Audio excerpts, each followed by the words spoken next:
शुक्रवार के दिन पहले अंगूठा ऐसे करना है, 3 बार बोलना है, टकलिया टकलिया टकलिया। शानदार प्रयोग है कि पत्नी कितनी भी घमंडी होगी एकदम नरम हो जाए, गाय बन जाएगी। अरे क्या करिए, मर जाएगी ये। मरने दो। पहले तो ये कंफ्यूजन हो जाएगी ना कि तकलिया बोल रहे हैं कि तखलिया बोल रहे हैं कि टकलिया बोल रहे हैं, उसमें कंफ्यूजन है। क्योंकि आपने देखा था कि किस तरीके से जब लोगों ने वो वाला दिया था ना पैसे कमाने वाला, आपको पैसा नहीं आ रहा, कॉन्वलेक्सा। बेसिकली वो कॉन्वालेक्सा नहीं, वो कॉन्वलेक्सा है। जो ए है वो साइलेंट हो जाता है। अब लोग खुश हो गए, चलो अब हम ये बोलेंगे अब आएगा पैसा। अब तो उसके अंदर में कौन वालेक्सा होता है, बिल्कुल जैसे याद है, बिल्कुल वो याद आ गया था मेरे को, जैसे उसमें होता है विंगार्डियम लेवियोसा न कि लेवियोसा। ये है लेविओसा न कि लेवियोसा। उस टाइम तो हिंदी में देखी थी, तो उसके अंदर में ये वाला याद है ना। तो उसी तरीके से कॉन्वालेक्सा पे भी लोग आ गए थे।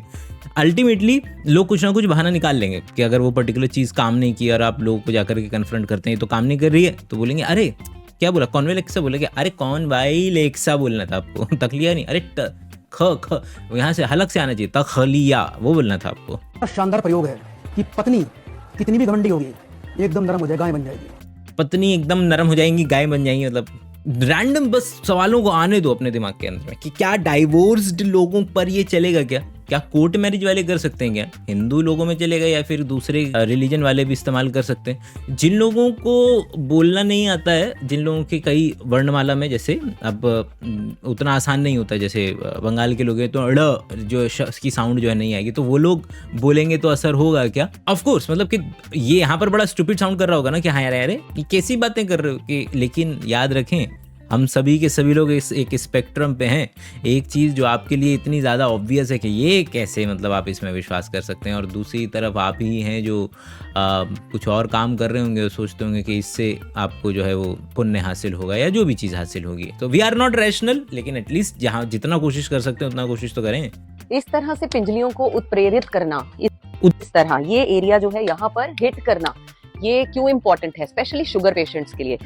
ये ना मतलब आपको आयुर्वेदा के अंदर में भी देखने को मिलेगा कि वो बोलते हैं कि भाई आपके शरीर के अंदर में 2 दिल हैं, एक दिल है ये वाला और एक दिल है पिंडलियों के अंदर में। क्यों? क्योंकि पिंडली के अंदर में ज़्यादातर खून रहता है।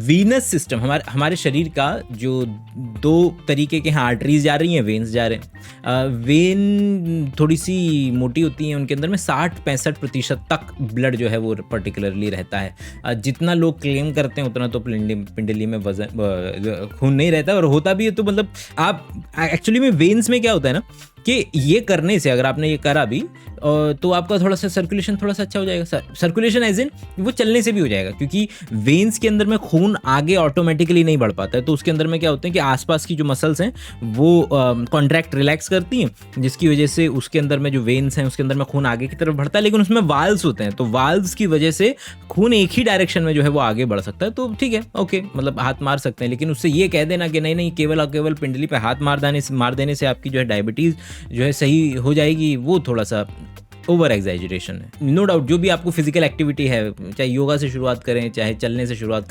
करेंगे, वो that is good for your health, no doubt about it. Sugar patients को बार बार रात को पेशाब के लिए उठना पड़ता है और बहुत सारी दिक्कतें, इंजेक्शंस और दवाइयाँ।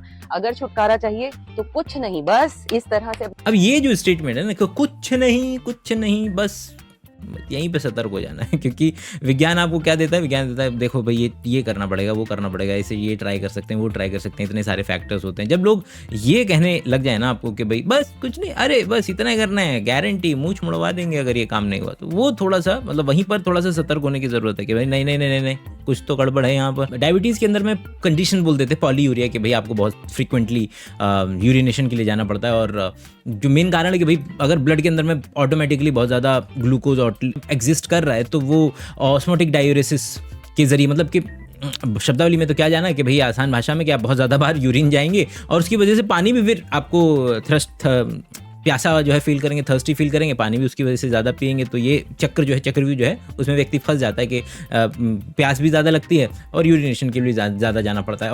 और यूरिन में अगर ग्लूकोज है, अब समझिए ना कि जहाँ ग्लूकोज है वहाँ पर बैक्टीरिया, वहाँ पर फंगस, वहाँ पर वो चीज़ें उसको पसंद करती हैं। भाई सिंपल शुगर किसको नहीं पसंद है, और इसी की वजह से जब किसी को चोट लग जाती है तो उसके खून में अगर पहले से ही शुगर ज़्यादा है तो वहाँ पर बैक्टीरिया ज़्यादा आकर के बैठेंगे और उस जख्म को नहीं भरने देंगे। वो इसलिए आपने आपने सुना होगा कि लोगों की डायबिटिक कंडीशन के अंदर में जख्म क्यों नहीं भरते हैं, it is as simple as that कि वो जो खून निकल रहा है उसमें चीनी भर भर के है, तो आसपास के बैक्टीरिया पार्टी मना रहे हैं, उनके बुफे लगा पड़ा है उनका, तो वो खाते हैं तो वो जख्म जो है वो जल्दी नहीं भरता। और इसीलिए ये भी कंपैरेटिवली देखा जाता है कि जो डायबिटीज़ के पेशेंट्स हैं उनके अंदर में, और खास करके फीमेल्स में, क्योंकि फीमेल्स में जनरली ही यूटीआई की जो समस्या है, यूरिनरी ट्रैक्ट इन्फेक्शन की जो समस्या है, वो वैसे ही कंपैरेटिवली ज़्यादा आती है एज़ कम्पेयर टू मेल। लेकिन अगर यूरिन के अंदर में आपका ग्लूकोज भी अगर ज़्यादा होने लगे तो संभावना और भी ज़्यादा बढ़ जाती है कि यूटीआई हो जाएगा। वर्ल्ड वाइड चैलेंज के साथ पिगमेंटेशन को ठीक कर रही हूँ, क्योंकि मैं वर्ल्ड वाइड चैलेंज के साथ पिगमेंटेशन को ठीक कर रहे हैं। अब ये जो है ना कि चैलेंज के साथ मुझे मुड़वा देंगे, ये जो कॉन्फिडेंस है ना, इससे थोड़ा सा बचने की ज़रूरत है आपको, मतलब सबको। और ये कॉन्फिडेंस, क्योंकि विज्ञान आपको वही देता है, शांत होना सिखाता है, बोलता है कि देखो भैया पता नहीं है, एक चीज़ के लिए ना बहुत सारे फैक्टर जिम्मेदार होते हैं, तो यू नेवर नो कि वो पर्टिकुलर चीज़ किसकी वजह से हो जाएगी, कैसे हो जाएगी। और जहाँ तक बात है कि पिगमेंटेशन, वो तो भैया हमारे मतलब पोस्ट कॉलोनियल हैंगओवर के नाम से जाना जाता है। हमने 3 चीज़ों को लिंक कर दिया। वो 3 चीज़ें क्या थी? वो 3 चीज़ें थी गोरा होना, अमीर होना और अंग्रेजी बोलना। अब भाई कोई गरीब अंग्रेज इंडिया में आएगा ही, मतलब 1700-1800 के अंदर में, तो 1800 के अंदर में, 1900 के अंदर में, जब अंग्रेज जो अमीर है वही आ रहे थे, जो अपॉइंटेड थे, और वो अंग्रेजी बोलते थे, गोरे होते थे, तो लोगों ने शॉर्टकट, हम डेनियल कैनेमैन ट्रेवेस्की का आइडिया है कि हम we tend to make shortcuts, heuristics बोलते हैं इनको, कि हम ताकि जल्दी से डिसीजंस ले पाएँ। तो जल्दी से डिसीजंस लेने के लिए हमने क्या कर दिया, हमने ये कर दिया कि हमने लिंक कर दिया तीनों को, अंग्रेजी बोलने को। तो जब भी कोई अंग्रेजी बोलता नज़र आता है, आप नहीं सोचेंगे ये इंतहाई गरीब है, या बहुत गोरा नज़र आता है तो आप सोचेंगे अरे अमीर ख़ानदान से है। तो ये जो आइडिया है वो वहाँ से आ रहा है। अब तो फेयर लवली वाले भी वो तो सीना ठोक करके बेचा करते थे, अब तो बंद कर दिया उन्होंने। अब वो उनको फ़र्क भी नहीं पड़ता है, लोग जो मांगेंगे कैपिटलिस्टिक कंपनीज वो देने के लिए तैयार हो जाएंगी। तो मैम भी देखते हैं कि जो रेमेडी दे रही है पिगमेंट हाइपर पिगमेंटेशन को, मतलब कि जो आपके दाग धब्बे हो जाते हैं या काले भी अगर हैं आप, तो वो अगर हटवा सकती हैं तो, और वो ज़रूरी है। मतलब कि ये समझिए कि जो असल में जो मेलानिन पिगमेंट है, हमारी आँखों का रंग भी मेलानिन पिगमेंट की वजह से होता है, हमारे बालों का रंग भी मेलानिन पिगमेंट की वजह से होता है, हमारे स्किन का कलर भी मेलानिन पिगमेंट की वजह से होता है। तो ये पिगमेंट है।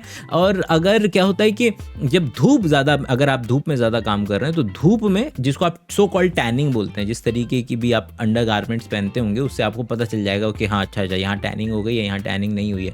तो हो क्या रहा है कि जहाँ धूप पड़ रही है वहाँ पर बॉडी को सिग्नल मिल रहा है कि भाई साहब धूप पड़ रही है।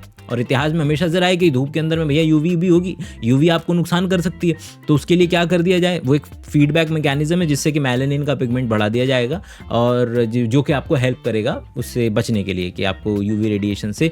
डीएनए के अंदर में थायमिन डाइमर बन जाते हैं, मतलब डीएनए के अंदर में आपका प्रॉब्लम हो जाती है, जिसकी वजह से स्किन कैंसर की संभावना बढ़ सकती है, जो कि इंडिया में नहीं मिलेगी लोगों को, पहले से इतनी अच्छा खासा मेलानिन लोगों का प्रोड्यूस्ड है। ऑस्ट्रेलिया के अंदर में सबसे, मतलब मेरे ख्याल में, I am not sure, but दुनिया के सबसे ज़्यादा स्किन कैंसर के पेशेंट जो हैं वो ऑस्ट्रेलिया के अंदर में, क्योंकि धूप भी वहाँ पे मस्त वाली पड़ जाती है और लोगों का वो भी नहीं होता है, पिगमेंटेशन भी उतना अच्छा नहीं है। देखते हैं मैडम क्या दे रही है। बॉडी के अंदर काम कर रही हूँ। अब मैं ना ऐसी पोटली आपको घर के लिए बताती हूँ, जो मैंने आपको कहा था बेस्ट रेमेडी आज मैं बताऊंगी।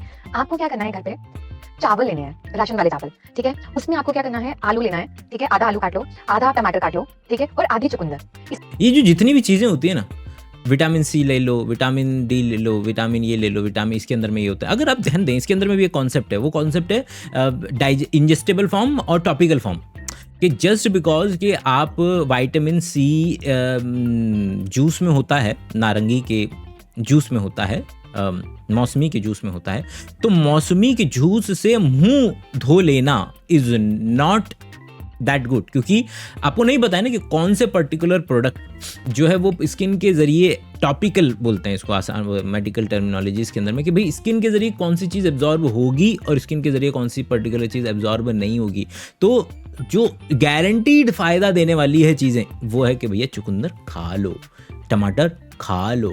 तो वो चीज़ जितना बेहतरीन फ़ायदा आपको उससे दे सकती है, वो मतलब कि अनलेस एंड अनटिल फिर आप किसी पर्टिकुलर डर्मेटोलॉजिस्ट के पास जा रहे हैं और ही नोज़ हिज थिंग कि कौन सी पर्टिकुलर फॉर्म है विटामिन ए की, रेटिनॉल के, रेटिनोइक एसिड के, या ग्लूटाथाइन, जो भी चीज़ें वो इस्तेमाल करते हैं, दे नो कि भैया ये पर्टिकुलर चीज़ काम करेगी कि नहीं करेगी। ये जो जब हम घर के अंदर में करने लगते हैं ना चीज़ें कि भैया ये लगा लो, वो लगा लो, उससे संभावना है कि नुकसान हो जाए। क्यों? क्योंकि जितनी भी आप चीज़ें गिना रहे, चुकंदर, क्या नाम है आपका, चावल, रायता नहीं रायता नहीं बोला, टमाटर, तो उनके अंदर में टमाटर में माइन्यूट अमाउंट में एसिड भी है, माइन्यूट अमाउंट में उनके अंदर में शुगर भी है। शुगर जो है जहाँ पर भी शुगर होती है वो पानी खींचता है। तो आपकी संभावना ये ज़्यादा है कि कहीं आप अपने मुंह पर ऐसे लगा करके बैठ गए, तो बस थियोरेटिकली बात बोल रहा हूँ मैं कि हो सकता है कि वो वहाँ से पानी भी चूस ले तो नुकसान भी आपका, क्योंकि आप ढूंढ रहे हैं, आप चाह रहे हैं कि वो एक चीज़ जो मैंने सुनी थी ना कि उसके अंदर में फला विटामिन ई होता है, तो भाई विटामिन ई लगा लो स्किन के ऊपर। वो तो क्योंकि लोग एसोसिएट कर देते हैं, लोग नहीं समझ पाते हैं कि अरे वो कौन सी फॉर्म में है, वो एब्जॉर्ब होगी कि नहीं होगी। और जो बाकी चीज़ें हैं आलू में, चावल में या चुकंदर में, टमाटर में, वो चीज़ मेरी स्किन को दूसरी चीज़ें कहीं नुकसान तो नहीं कर देंगी। तो लोग क्या क्या नहीं लगाते रहते हैं, है ना। आप लोगों को कैंसर कभी नहीं होगा, ये मैं आपको लिख के दे रहा हूँ। दोबारा से मतलब ये हमेशा इन चीज़ों से बचें दोस्त, कि जब भी आप लिख करके देने को तैयार हों, जब भी आप सीना ठोक करके कोई बातें बोलने के लिए तैयार हों, तब उन पर्टिकुलर चीज़ों से ज़रा बचें। मतलब वहाँ थोड़ा सा नुकसान होने की संभावना रहती है। पर आपने ये चीज कर ली, इस रिसर्च में भी प्रूव हो चुकी है। आपको करनी है इंटरमिटेंट फास्टिंग। फास्टिंग बुरी है नहीं है, अच्छी है, वो भी कंटेक्सचुअल है मतलब कि जिस बंदे को खाना नहीं मिल के राजी है, मेल न्यूट्रिशन है, प्रोटीन इंटेक नहीं हो रहा है पूरा, और उस बंदे को जाकर के आप बोले नहीं इंटरमिटेंट फास्टिंग करो, तो चीज़ें होती तो हमेशा कंटेक्सचुअल हैं कि किस व्यक्ति की बात हो रही। चले मान लेते हैं कि सर बोल रहे होंगे कि जो आम जिंदगी, जो इंटरनेट का इस्तेमाल कर रहा है, अपनी इस तरीके की लाइफस्टाइल रखता है कि जिम विम भी जाता है, उसके लिए बिल्कुल सही है इंटरमिटेंट फास्टिंग। लेकिन ये मतलब ध्वज लहरा देना कि नहीं हम कह दिए तो कह दिए कि कैंसर नहीं होगा तो माने नहीं होगा। जो रिसर्च भी हुई है ना, वो रिसर्च हुई है इंटरमिटेंट फास्टिंग में। ऐसा नहीं हुआ है कि लोगों को कैंसर हो गया, बोला कि अब तुम खाना नहीं खाओगे, देखते हैं कौन बचेगा जिंदा ये नहीं हुआ था। क्या होता है, रिसर्च पेपर कैसे पब्लिश होता है कि भैया देखा कि कैलोरी रेस्ट्रिक्शन किया उन लोगों में जो कि कीमोथेरेपी ऑलरेडी ले रहे थे, तो उन लोगों में थोड़ा सा फायदा जो है वो नज़र आया कि भैया अच्छा नहीं मतलब कि थोड़ा सा जो इंटरमिटेंट फास्टिंग वगैरह है, जो खाना रिस्ट्रिक्ट करने से बॉडी खुद भी अपने जो बेसिक ऐसे पर्टिकुलर जीन्स को एक्टिवेट करने की क्षमता रखती है जो कि पहले एक्टिवेट नहीं हो रहे थे। इसको स्ट्रेस कंडीशन है, मतलब आप बॉडी को हीट शॉक देते हैं, आप बॉडी को कोल्ड शॉक देते हैं, आप बॉडी को न्यूट्रिशनल शॉक मतलब कैलोरी शॉक, मतलब कि खाना कम दे रहे हैं। तो इन ऐसी कंडीशंस में बॉडी जज करती है अच्छा कुछ तो प्रॉब्लम है, चलो मैं अपना रिपेयरिंग मैकेनिज्म से रिपेयरिंग जीन्स को एक्टिवेट कर लिया जाए, तो वो फ़ायदा देंगे। लेकिन वो फ़ायदा कभी इस तरीके का नहीं है कि आप मतलब समझ रहे हैं कि मतलब इसकी ये हो, मतलब वही वाली बात कि कैंसर तो होगा ही नहीं। फास्टिंग से कैंसर सेल्स का क्या लेना देना है? आपकी बॉडी में जब कैंसर सेल्स घुसते हैं तो इट टेक्स इयर्स, बहुत सारे साल लगते हैं इसको मल्टीप्लाई होने के लिए। और कैंसर की सेल की जो प्रॉपर्टी है ना, वो यही है, वो लॉगरिथम के लिए ग्रो करती है। तो असल में हमारे T cytotoxic T lymphocyte sales या जो भी हमारे सेल के अंदर में, आसान भाषा के अंदर में पता करती हैं, है ना, सेल्स जो होती हैं, जब हमारे इम्यून सिस्टम्स के अंदर में जो स्पेसिफिक टाइप की सेल्स हैं वो पता करते हैं कि भैया अच्छा ये पर्टिकुलर सेल कैंसरस है कि नहीं। क्योंकि कैंसरस सेल कोई खास तरीके के प्रोटीन्स अपने सरफेस पर एक्सप्रेस भी करते हैं, तो उसे देख करके, छू करके पता लगा सकती हैं सेल्स और उन्हें मार देती हैं। लेकिन ये कहना कि वो सालों लेती है, नहीं भाई, मतलब कि वो इट इज़ अबाउट पहला पॉइंट कि वो किस पर्टिकुलर टिश्यू की बात हो रही है। वो हमारे ब्रेन के अंदर में ग्लायल सेल्स हैं, उसका ट्यूमर बन रहा है, या फिर मेरे लिवर के अंदर में बन रहा है, या मेरे गट के अंदर में बन रहा है, या मुंह के अंदर में बन रहा है। तो मुंह की सेल्स, गट की सेल्स बड़ी तेजी से डिवाइड करती हैं, उतनी तेजी से ग्लायल सेल्स नहीं डिवाइड करने वाली है मेरे ब्रेन की। और टिश्यू जो है वो डिपेंड करेगा। मल्टीप्लाई होने के लिए जो उसका जो परफेक्ट प्लेटफॉर्म है वो है शुगर। अब अगर आपने शुगर, ये वाली जो शुगर वाली एसिडिफिकेशन, जो एसिड एनवायरनमेंट वाली, ऑक्सीजन वाली, ये सारी की सारी जो आइडियाज़, हाइपोथेसिस, ऑब्जर्वेशन, रिसर्च, 1950 की बात है ये।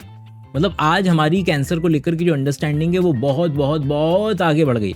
और कैंसर कोई एक पर्टिकुलर चीज़ नहीं, जो सबसे बड़ी चीज़ समझने वाली बात है कि कैंसर हज़ारों तरीके की अलग अलग सिचुएशन से, अलग अलग चीज़ें हैं कि आप कुछ कंडीशंस में, युवराज सिंह को अगर कैंसर हुआ तो उसको जिस टाइप का कैंसर हुआ वो बचाया गया। इरफान खान साहब के पास पैसे की कमी नहीं थी, पैसे की कमी नहीं थी उनके पास, लेकिन उनको नहीं बचाया जा सका क्योंकि एक खास तरीके का कैंसर हुआ। आपने अक्सर सुना है सेलिब्रिटीज़ के अंदर में कि कोई बच गया, ये कैंसर सर्वाइवर है, कैंसर सर्वाइवर नहीं है। सबसे सस्ता कैंसर जो है वो आपका स्किन कैंसर होता है, उससे आप बहुत आसानी से बच सकते हैं क्योंकि उसकी बहुत संभावना कंपैरेटिवली बड़ी कम होती है कि आपका वो सिस्टम में जा कर के फैले और मेटास्टेसिस जो है वो शो करे, जो कि बड़े आसानी से कंपैरेटिवली ट्रीट हो जाता है। तो कैंसर बहुत ही डाइवर्स्ड चीज़ है, उसको इतना आसान ना करें। डाइट से पूरी इरेडिकेट कर दी है, मैं शुगर के कोई भी सोर्सेस उसको पूरा हटा दिया है। शुगर के सोर्सेज को पूरे तरीके से हटा दिया है तो आपका कैंसर नहीं होगा। मतलब ये बिल्कुल शुगर विलन नहीं है पहली बात। और क्या नाम है, आप अगर कंपैरेटिवली जो, और शुगर भी एक चीज़ नहीं है, शुगर के अंदर में आपके सेल्यूलोज से लेकर के, जो कि ग्लूकोज का ही बना होता है। सोचिए सेल्यूलोज जो कि ग्लूकोज का बना है वो आप खुद ही डाइजेस्ट नहीं कर सकते, और दूसरी तरफ स्टार्च है जो कि वो भी आपका ग्लूकोज का बना हुआ। और इसके अलावा ऐसे भी प्रोडक्ट्स आते हैं जिसमें आपका डायरेक्ट सिंपलेस्ट शुगर जो है वो है। कम करें, बिल्कुल बहुत ज़्यादा ज़रूरी है कि आप सिंपलेस्ट शुगर्स को अगर कंपैरेटिवली कम कर सकते हैं, जितना पहले ले रहे थे बेहतर रहेगा। लेकिन विलन ना बनाएं किसी पर्टिकुलर चीज़ को, हर चीज़ कंटेक्चुअल है। तो ये डिवाइड होने का मौका नहीं मिलेगा। दूसरा, इसको मारना कैसे है? इसको मारने का एक ही तरीका है, आप फास्टिंग करेंगे। इसको मारने का एक ही तरीका है कि आप फास्टिंग करेंगे। अब क्या करें, वो सारे के सारे डॉक्टर जो करके बैठे हैं पीएचडी, टाटा इंस्टीट्यूट वाले जो हमारे दोस्त हैं जो पीएचडी करके बैठे हैं इन सब चीज़ों पे, है ना, 3 तो मैं भी मतलब गिना सकते हैं, मतलब जो लिटरली इंडिया के बेस्ट इंस्टीट्यूट से होकर क्या करें, वो नौकरी छोड़ दें कि वो जो कीमोथेरेपी के लिए नई ड्रग्स डिज़ाइन कर रहे हैं, वो जो रेडियोथेरेपी के लिए चीज़ें ट्राई कर रहे हैं, वो जो कार्टी सेल्स थेरेपी बना रहे हैं, वो जो इम्यूनोथेरेपीज़ क्रिएट कर रहे हैं, क्या करें, वो सब नौकरी छोड़ दें। तो ये ही एक ही तरीका है ये, क्योंकि बिकती वही चीज़ है ना जो ऐसे डैम करके बताई जाती है। मैं भी वही कर रहा हूँ, लेकिन मैं जो डैम करने की कोशिश कर रहा हूँ वो कर रहा हूँ मध्य मार्ग को लेकर के, कि भैया मध्य मार्ग है जो है। फास्टिंग करते हैं 16 घंटे से 24 घंटे तक, तो आप अपनी बॉडी को ऑटोफेजी अचीव करवाते हैं। और ऑटोफेजी अचीव कराने का मतलब है कि आपकी बॉडी में जब सफिशिएंट न्यूट्रिएंट नहीं प्रोवाइड हो रहे हैं तो आपकी बॉडी अपने अंदर के डेड सेल्स को खाती है। इतना भी ईजी नहीं है कि ऑटोफेजी का इतना सिंपलेस्ट आइडिया नहीं है कि बॉडी जो है, अगर आपने, खैर ठीक है, फिर वो आधा घंटा लेक्चर इसी पर्टिकुलर चीज़ पे हो जाएगा। ऑटोफेजी बहुत बढ़िया चीज़ है, कम खा सकते हैं। अगर आप जिम वगैरह जाते हैं, पैसा वैसा है बढ़िया आपके पास, तो आपके लिए इंटरमिटेंट फास्टिंग अच्छी है। लेकिन प्लीज़ ये ना समझें कि अगर आप इंटरमिटेंट फास्टिंग करेंगे तो आपको कैंसर कभी नहीं होगा और आप फू करने लग जाएं। ठीक है, एक्चुअल में ना जब बारिश का मौसम आता है, एकदम मौसम बदलता है, हमारी अग्नि मंद हो जाती है। हमारी जो पाचक अग्नि है, जो खाना हजम करने में काम आती है। अब सिंपल सी बात है ना कि जब ये विलियम हार्वे ने बहुत फटाफट से प्रूव किया, तो ये जो ह्यूमर वाली फिलॉसफी है ना कि शरीर के अंदर में अलग अलग तरीके के ह्यूमर्स होते हैं, कि एक तरफ है हमारा जो अंग्रेज लोग बोलते हैं, अंग्रेज मतलब कि वेस्ट वाले जो बोलते हैं, वो बोलते हैं कि भैया fam, black bile, yellow bile, और आपका ब्लड, और ये सब जो बॉडी के मेन ह्यूमर्स हैं। इसके अलावा इंडिया वाले जो सो कॉल्ड आयुर्वेद वाले हैं, वो क्या बोलते हैं, वो बोलते हैं कि वात पित्त कफ, कफ कुछ और नहीं है, फैम है। वात मतलब कि हवा, वायु, उसको बोल देते हैं वो लोग। और जो वो है आपका बाइल जो है वो आपका पित्त हो गया। वो लोग ब्लैक बाइल और येलो बाइल 2 कैटेगरी में डिवाइड कर देते हैं। तो विलियम हार्वी जो एक बहुत बड़ी पॉपुलर बात थी कि बोलते थे कि भैया शरीर के अंदर में ना जब बुखार तभी आता है जब ब्लैक बाइल हो, तो उसने दिखा दिया कि बाइल निकाल के दिखा दिया, ये लो हरा ही है, मतलब बाइल कर दिखा दिया, देखिए हाँ हरा हरा सही है, ब्लैक तो है नहीं शरीर के अंदर में बाइल।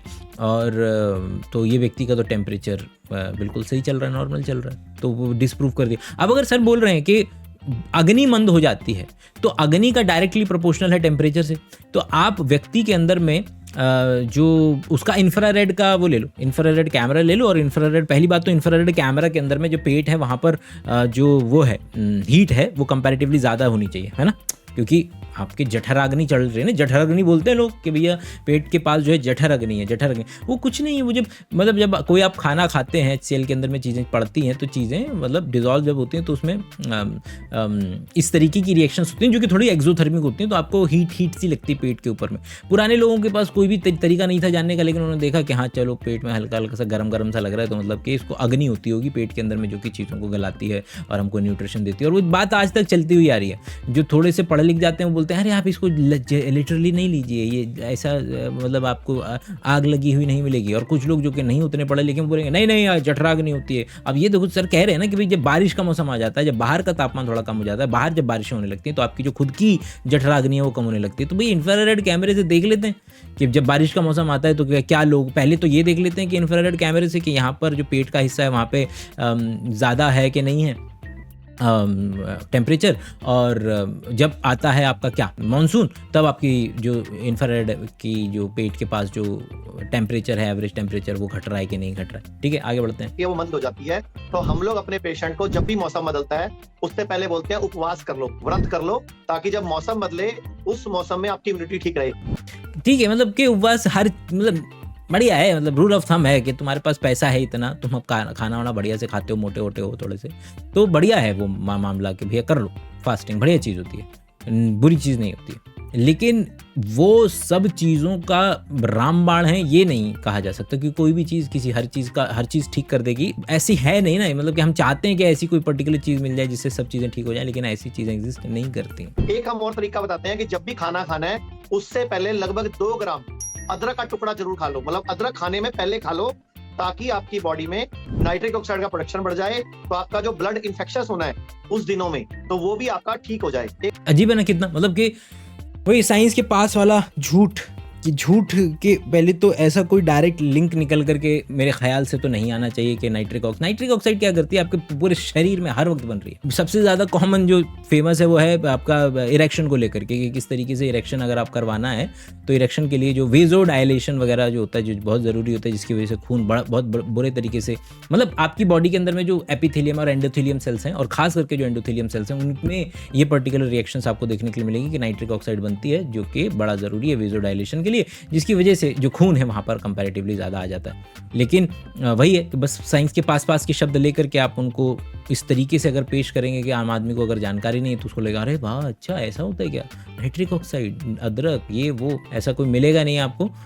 वो कंपाउंड जो कि जिनमें नाइट्रोजन है ऑलरेडी, वो आपके प्यूरिन्स भी हैं, वो आपके DNA, RNA, प्रोटीन्स, इन सबसे भी आपके बॉडी के अंदर में डायरेक्ट, इतना कॉम्प्लेक्स पाथवे होता है, सिस्टम इतना कॉम्प्लेक्स है, सिस्टम बायोलॉजी के अंदर में जब आप पढ़ेंगे, नहीं पढ़ेंगे कोई फर्क नहीं पड़ता है, बट सिस्टम इतना कॉम्प्लेक्स है कि इसको 1-to-1 रिलेशनशिप बता देना कि अदरक खा लो और नाइट्रिक ऑक्साइड आपका बढ़ जाएगा। मतलब ये समझिए फिर लोग ना, अब सोचिए ना कि अभी मैंने एग्जांपल दिया कि इरेक्शन का रिलेशनशिप है, तो लोग तो अदरक खा करके इरेक्शन होना चाहिए फिर सबको, तो फिर है ना, नहीं। एक आयुर्वेद में सूत्र है चरक संहिता में, पान भोजन संस्कारेन प्राय शोद्र अविंतान भजेत, मतलब बारिशों में खाने पीने के साथ प्योर शहद का इस्तेमाल करना चाहिए, तो उससे बारिश के मौसम में आपकी इम्यूनिटी स्ट्रांग रहती है। और इम्यूनिटी स्ट्रांग, मतलब मैं बोलते बोलते थक गया हूँ। लोग जो कोविड में मरते हैं वो अपने एक्स्ट्रा स्ट्रांग इम्यूनिटी से मरते हैं। करनी है स्ट्रांग, हमको ऑप्टिमम चाहिए। आपकी बॉडी इतनी भी पागल ना हो जाए, जिस तरीके से बुखार अगर 104 से जब ऊपर चढ़ने लगता है तो आपको बहुत बहुत बहुत ज़रूरी है कि उसको बुखार को संभालें, क्योंकि वो एक्स्ट्रा टेम्परेचर आपके शरीर के प्रोटीन्स को डीनेचर करेगा, आप ही को तकलीफ पहुँचाएगा। तो बेहतर है कि उसको कंट्रोल करा जाए अभी के अभी। उसी तरीके से इम्यूनिटी है। इम्यूनिटी का मतलब ये नहीं है कि मोर द बेटर, कि जितना इम्यूनिटी बढ़ती चली जाएगी उतना ज़्यादा मज़ा आता चला जाएगा, नहीं बिल्कुल नहीं। इसका रिलेशनशिप ऑप्टिमम से है। जब बॉडी पागल हो जाती है ना तो फिर साइटोकाइनिन्स इतने बना देती है कि साइटोकाइनिन स्टॉर्म आता है और आपके अलग अलग ऑर्गन्स के अंदर में जाकर के मल्टी ऑर्गन फेलियर तक हो सकते हैं, और जिसकी वजह से लोग मरे थे आपके कोरोना के वक्त में। तो प्लीज़ मानसून के वक्त में टेम्परेचर इतना ऑप्टिमम होता है, और ह्यूमिडिटी, टेम्परेचर, जहाँ पानी वहाँ जीवन ग्रो करता है। तो जहाँ पानी, ह्यूमिडिटी रहेगी, उमस रहेगी, वहाँ पर क्या होगा, वहाँ पर जो फंगस के स्पोर, बैक्टीरिया वगैरह अब ये इस पर्टिकुलर मौसम में ग्रो अच्छा करते हैं। जो ड्रॉपलेट्स हैं उसके अंदर में वायरस जो है बड़े प्यार से आपने एक बार छींका तो वो, या फिर पानी की जो ड्रॉपलेट्स हैं, माइक्रो ड्रॉपलेट्स हैं, उनमें ट्रैवल बड़े अच्छे तरीके से कर जाता है। तो कई सारे रीजंस हैं जिसकी वजह से बारिश के मौसम में जो इन्फेक्शियस एजेंट्स हैं उनके एक व्यक्ति से दूसरे व्यक्ति तक जाने की क्षमता, जितना गर्मी में आप दिन में 2 बार नहा रहे थे, सर्दियाँ आती हैं या फिर जब मौसम बदल रहा होता है तो होता है आप कौन नहाए, ठीक है जाने दो। और लेकिन उस मौसम में भी आपको क्लीन रखने की बहुत ज़्यादा ज़रूरत थी। ह्यूमिडिटी, ड्राइनेस अगर रहेगी तो अच्छा रहेगा कंपैरेटिवली, क्योंकि आप देखते हैं कि एथलीट फुट कहाँ क्या होता है, मतलब कि जो लोगों को पैरों में फंगस हो जाती हो या कहीं और पर्टिकुलर जगह पे फंगस हो जाती है, तो वहाँ पर जो कॉमन जगह देखने को मिलती है ग्रॉइंस में, मतलब जो आपके जेनाइटल्स के पास जो हो जाती है, तो वो जगह कौन सी है जहाँ पर धूप नहीं पहुँच रही, धूप मतलब कि एयर नहीं है, ड्राइनेस नहीं है, नमी है, और वहाँ पर अगर कुछ खाने को मिल जाएगा, वो खाने की चीज़ क्या हो सकती है, वो आपके जो ऑयल्स निकल रहे हैं स्किन से वो हो सकते हैं, वो और भी अलग अलग चीज़ें हो सकती हैं। तो ये इन्फेक्शियस एजेंट्स तेज़ी से ग्रो करें इस मौसम, और टेम्परेचर भी बड़ा एम्बियंट है, इस टेम्परेचर के अंदर में ग्रोथ भी बड़ी अच्छी हो जाती है फंगस की। तो इस टेम्परेचर में इसलिए बारिशों के मौसम में या थोड़ा सा सर्दी जब शुरुआत हो रही होती है, जब कहते हैं मौसम बदल रहा है, तो उस समय ये पर्टिकुलर एक चीज़ जो है वो काफ़ी जिम्मेदार होती है चीज़ों को फैलाने की। यहाँ तक कि जो पर्टिकुलर आपने इस पर्टिकुलर समय में इंसेक्ट्स को बहुत ज़्यादा ग्रो होते देखा है, कि मच्छरों को बहुत ज़्यादा ग्रो होते देखा है। इतिहास में, पूरे इतिहास में 100 बिलियन लोग इस धरती पर जिंदा रहे हैं, 100 बिलियन में से 50 बिलियन लोगों को किसने मारा है? मच्छरों ने मारा है। तो जब इंसेक्ट्स आते हैं, जब इस तरीके की चीज़ें पनपती हैं, तो फिर वो माइक्रो ऑर्गेनिजम्स या वो पैथोजन जो कि एक इंटरमीडिएट एक उसको चाहिए था कि इंसान तक पहुंचने के लिए, उसकी भी संभावना बढ़ जाती है। तो मलेरिया, डेंगू, जिनमें एक किसी के ज़रिए, किसी इंसेक्ट के ज़रिए आपको वो चीज़, क्योंकि पानी भरेगा तो मच्छर बढ़ेंगे तो आपको क्या देखने को मिलेगा कि भैया वो जो डेंगू का वायरस और मलेरिया का पैरासाइट, ये चीज़ों को भी कैरी करने के लिए बहुत ज़्यादा मच्छर मौजूद हैं, तो वो आपके इंसान तक जल्दी पहुँच पाएंगे, लोगों के अंदर में बीमारियाँ बढ़ेंगी। तो इस तरीके से भी चीज़ें बढ़ती हैं। आपने हमेशा से देखा है कि मानसून के मौसम के थोड़े दिनों के बाद में दिल्ली के अंदर में हमेशा से डेंगू की जो है वो वेव आती है। तो ये हैं वो असल कारण जिनकी वजह से आपको समझना चाहिए कि असल में हो क्या रहा है। तो इसको आज को इतना रखते हैं, और आई होप कि ये इस तरीके का फॉर्मेट जिसके अंदर में I am giving my raw emotions with raw information, अगर ये पसंद आता है तो ठीक है। आज की रिकमेंडेशंस, आज की मूवी की रिकमेंडेशन में पहली रिकमेंडेशन मेरी है स्पर्श मूवी। प्लीज़, नसरुद्दीन शाह की फिल्म है जिसमें वो ब्लाइंड हैं और दिल्ली के अंदर में एक ब्लाइंड स्कूल के प्रिंसिपल हैं। वो मेरी लाइफ की टॉप 10 की मूवीज में से नो डाउट अबाउट इट वो आती है, तो प्लीज अगर उसको देखें। दूसरी रिकमेंडेशन सीरीज के लेवल पर एक निक्स नाम से सीरीज है जिसमें आपको 1800 के समय के अंदर में जो डॉक्टर्स होते थे किस तरीके से होते थे, ऑपरेशन किस तरीके से हुआ करते थे, ये सारी चीज़ें जो हैं वो दिखाई गई हैं। बहुत बहुत बहुत बेहतरीन सीरीज है निक्स, ज़रूर देखें। और कटाक्ष अगर आपको पसंद आते हैं तो आज की किताब है हरिशंकर परसाई की एक निठल्ले की डायरी। तो निठल्ले की डायरी अगर आपको पसंद है कटाक्ष विद ह्यूमर, तो प्लीज़ हरिशंकर परसाई की निठल्ले की डायरी।